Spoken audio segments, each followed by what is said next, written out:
And all I could think about was, I've just spent 50 quid on these 14 cans. I was like, don't tip them out. So she's starting to tip them out, and I'm just trying to drink them.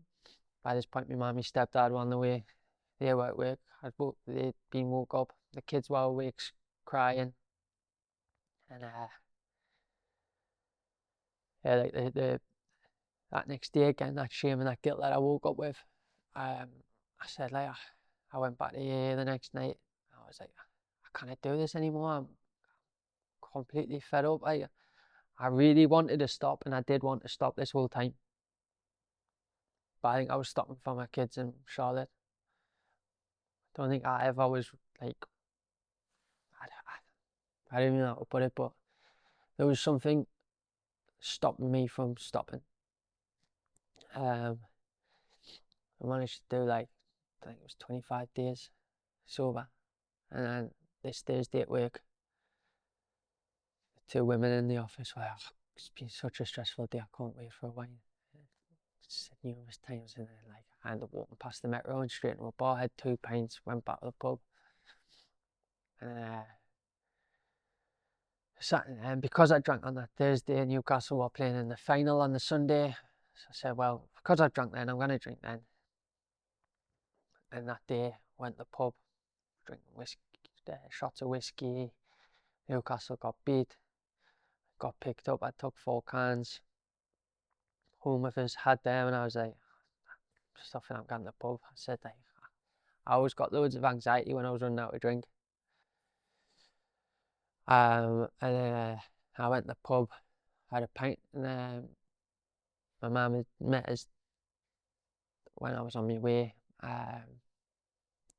She tried to, like, say, why do you need to have a drink? And I couldn't explain it, I just said I do. Charlotte had tried, and I ended up walking on the train tracks.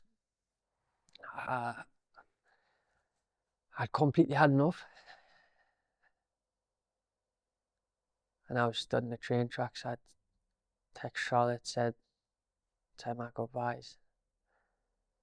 Text me mates and that and said goodbyes and things like that. And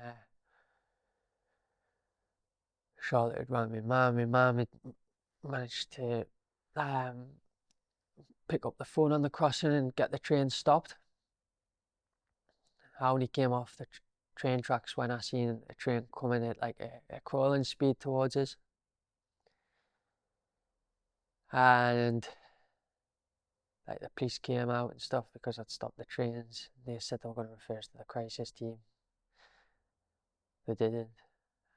Crisis team, we referred ourselves, well, Charlotte referred us to the crisis team. They came out. They said it was just to do a drink, which it wasn't. It was never to do it. It was like,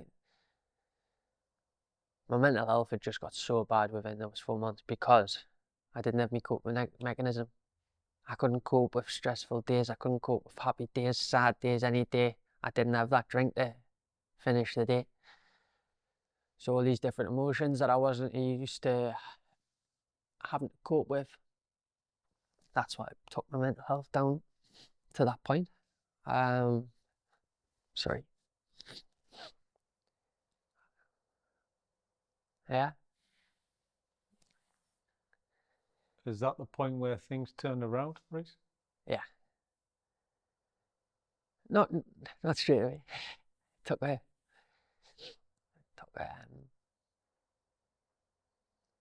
about 9-10 weeks, but I'd reached out for help. There was no help available, really.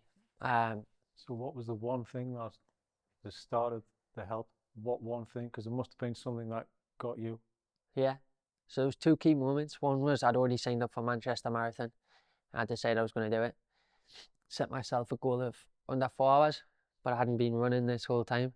I'd done 4 hours and 3 minutes, I think. I seen that as a massive failure. It took us to a dark place. A couple of weeks after that was my 30th. Me and Charlotte went to Rock the Fall. And the whole time I was stopping, it was like, right, well, this is coming up, I'm 30. How am I going to not drink?